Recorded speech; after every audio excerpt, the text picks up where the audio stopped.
Hey everyone, and welcome to the final part of my YouTube series in which I showed you how to decorate an 8x8-inch mini album using my new digital mini album planner. And I've already showed you how I decorated the first 9 double pages in this album, so there are only 2 more pages we need to decorate. So if you haven't watched the first parts of this series, I would definitely recommend to do so. And then for the last part, I will first show you how I decorate the last 2 pages using my digital mini album planner. And then of course, I will end this video with the final project share for this album. Also, make sure to watch the video to the end for a preview of what I want to craft next. So let's just quickly start by choosing the next interactive page style I want to use on my double page number 10. And I decided to go with page style number 10, which is a beautiful interactive page style including 2 narrow pockets and magnet closures. And before decorating, I actually double checked which paper combinations I used on the double page before.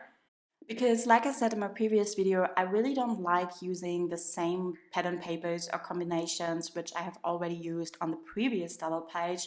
And then sometimes I even look at the last 3 pages I decorated and then I go for a paper which I haven't used on here. And I noticed that this pattern paper with all the leaves on it, I actually have only used on double page number 3 so far.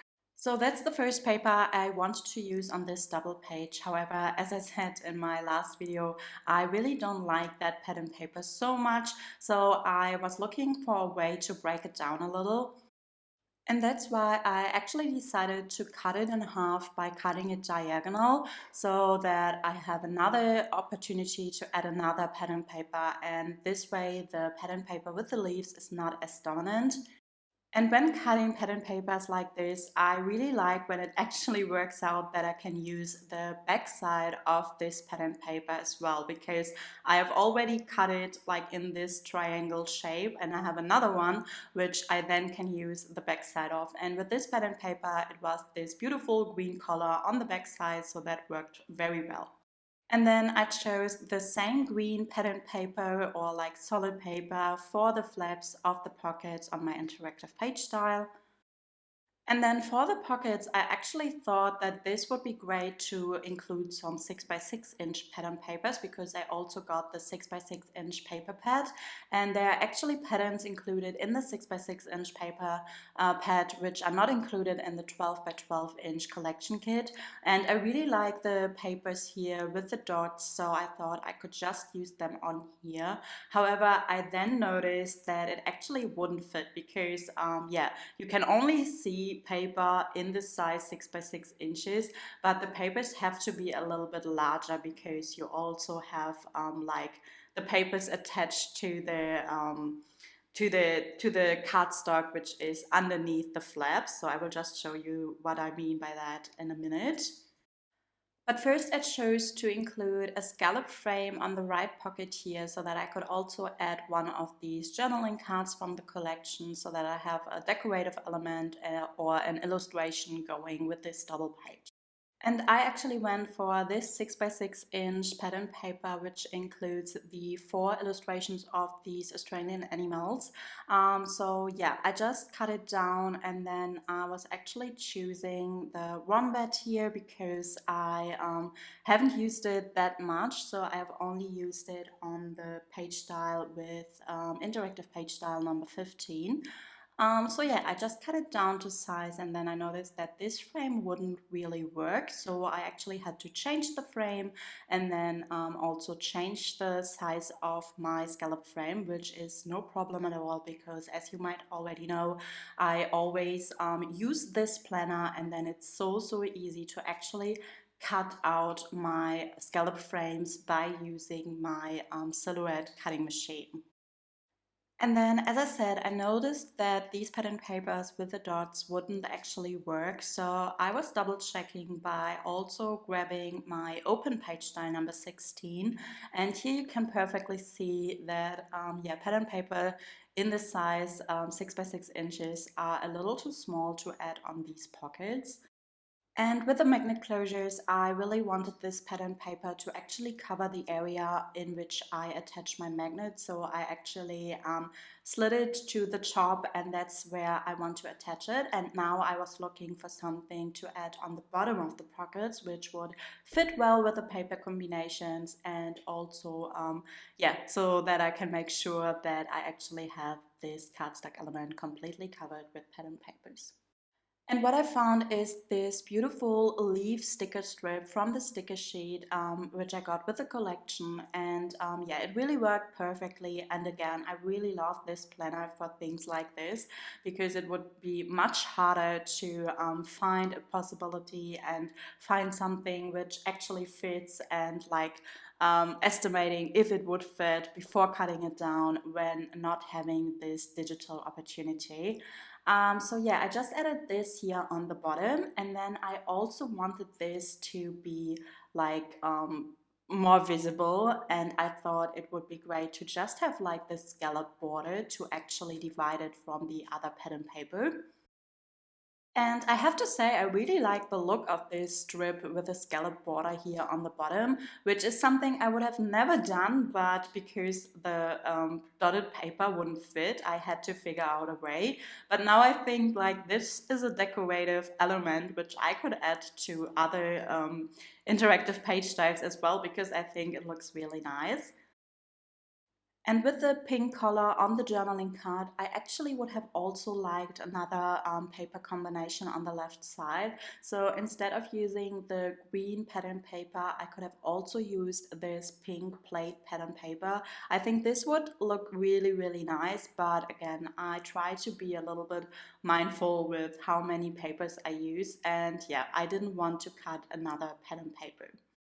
Now, to finish up this double page, I only had to actually cut down my pattern papers because I'm using a physical paper collection, so I have to make sure that the papers in my digital mini album planner are actually cut and scaled to the correct sizes.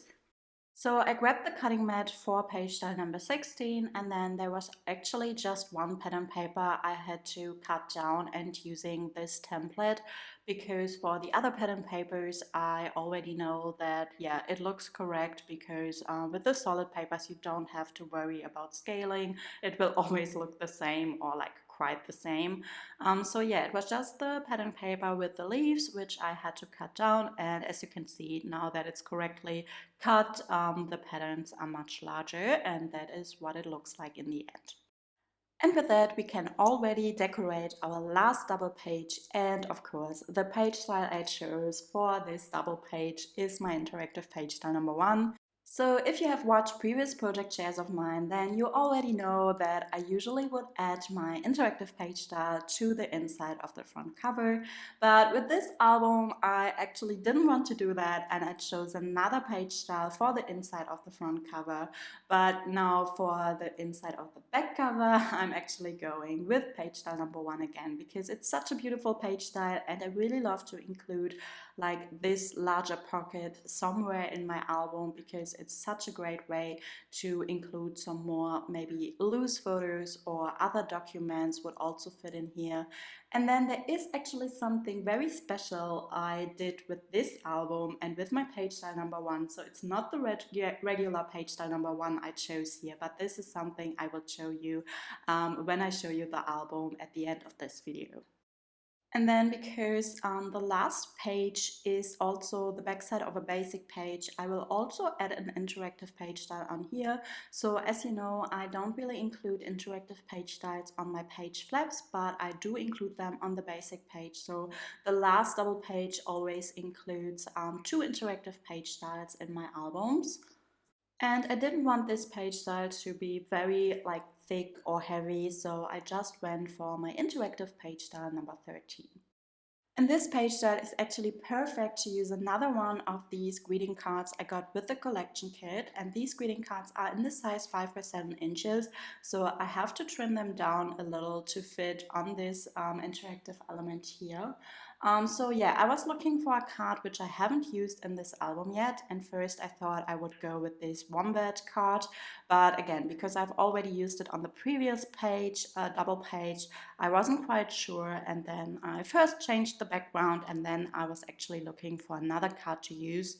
And the card I chose is this card with the different animals, and I actually thought that it would fit really well because it says congratulations on here.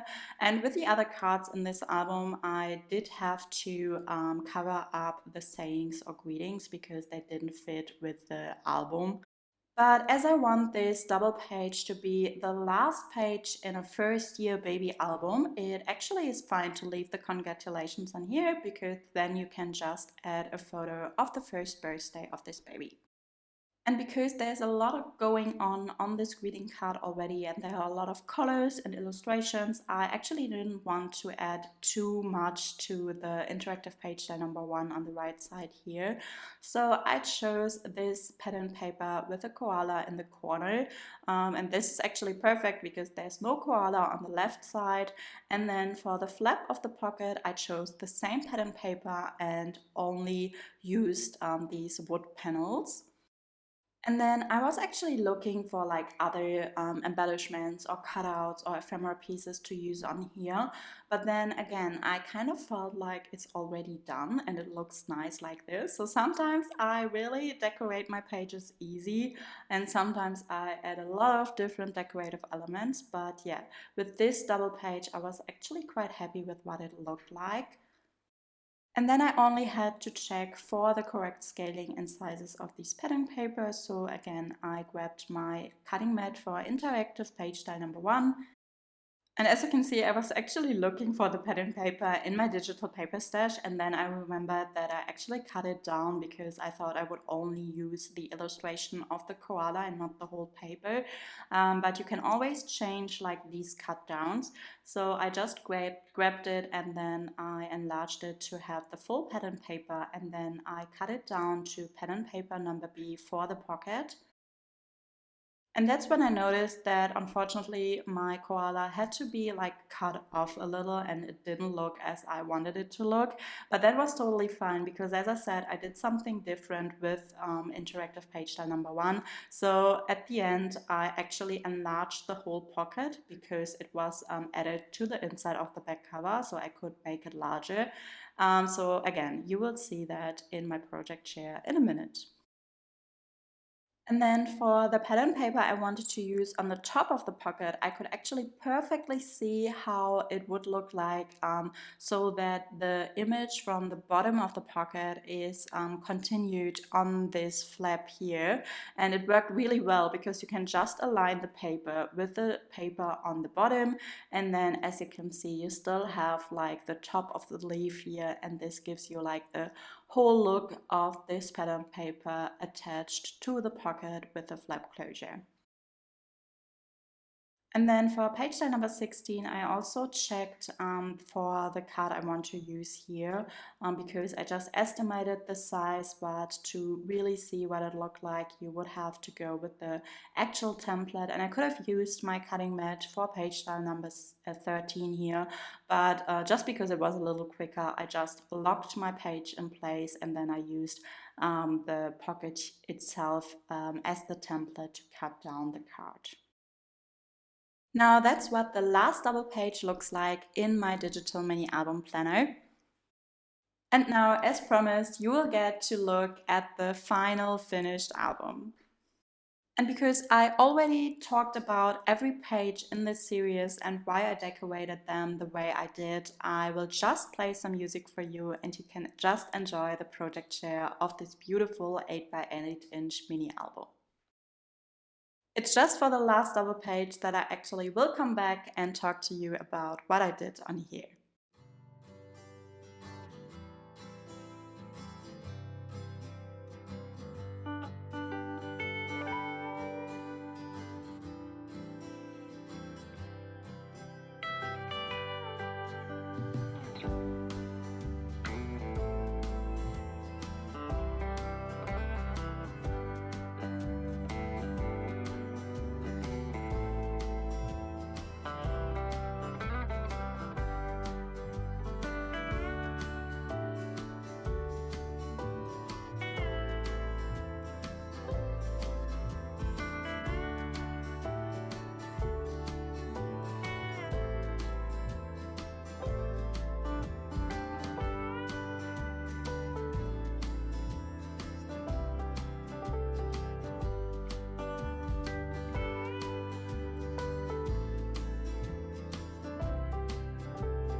Okay, so as said, and as you can see, this pocket is a little larger than my regular page style number 1.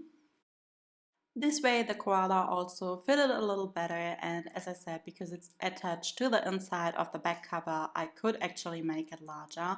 But that's not the only thing, so you might have already noticed that this is not my regular page style number 1, but instead it's a pocket box. And this box is half of an inch deep, so it really fits a lot of things in here. So you could add some more loose photos in here. As you can see, I just included this like stash of photo mats just to show you how many photos you could just place inside. But you could also add some other things like documents or maybe greeting cards you got for your baby. And then I also plan on adding a USB stick in here so that I could add more photos or could actually add the photos I have in this album digitally as well. And I really love how this box turned out. I think I will definitely include it in future albums as well, especially if I already know that in this album I need to add more photos or I want to add something else besides photos in here. So this was the perfect project to finally try it out. I had this idea for a while, so you probably know that I also have some folio styles I regularly craft, and my folio style number 4 is a folio style with a big box in the middle as well. So this is actually the same box, even though it's not the same measurements. And this box is actually made out of chipboard, so it is really very sturdy so that you can include a lot of things in here. And yeah, this makes it the perfect addition to these 8x8 inch mini albums. And that's what it looks like from the top, so I definitely had to adjust the size of the spine a little, but yeah, it worked perfectly and I'm really happy with how it turned out. Now that's actually the end of the video, but before I close out this video, I just want to say that I'm super excited to do another series like this. But this time we are actually going to use a digital paper collection. So as said in the information video about my new digital mini album planner, this tool is really a great tool for planning your albums when working with physical paper collections. And this last series definitely proved that, because I truly think that this baby album wouldn't have turned out the way it did without using my digital mini album planner. But as I said in my information video, when it comes to using digital paper collections and actually printing your own papers, this tool is not only great, but actually pretty amazing and completely changing the way of making mini albums. Working with a digital paper collection and printing your own papers just opens up so many creative possibilities. So you can create your own journaling cards and pattern papers, and there are no limits to like the sizes of illustrations or the scaling of your patterns, so that you can customize your album completely to your liking, and there's actually nothing you can't do by using this planner and printing your own papers and decorative elements. And there are actually so many more reasons for choosing digital paper collections and working with them when making an album. But one of the main reasons I found for myself is that I'm actually able to use paper collections which are no longer available as physical collections. And one of the collections I really wanted to use for years now is the collection by Echo Park called Alice in Wonderland. And there are actually two collections, Alice in Wonderland number 1 and number 2. And they are no longer available as physical collections. However, I did get a few like pattern papers and a few stickers from ordering overseas and paying a lot of shipping costs. But now that I'm working with digital collections, I have the complete freedom to use this collection and make a beautiful, beautiful album. So yeah, that's the collection I will be using in my next YouTube series. And I highly recommend you to watch this series so that you can see how amazing it is to work with digital paper collections. And with that being said, I'm going to end this video for today. And as always, I really hope that you enjoyed watching this video, and if you did, I would love to get your feedback in the comments down below. Also, make sure to leave a thumbs up if you liked it, that really helps my channel grow.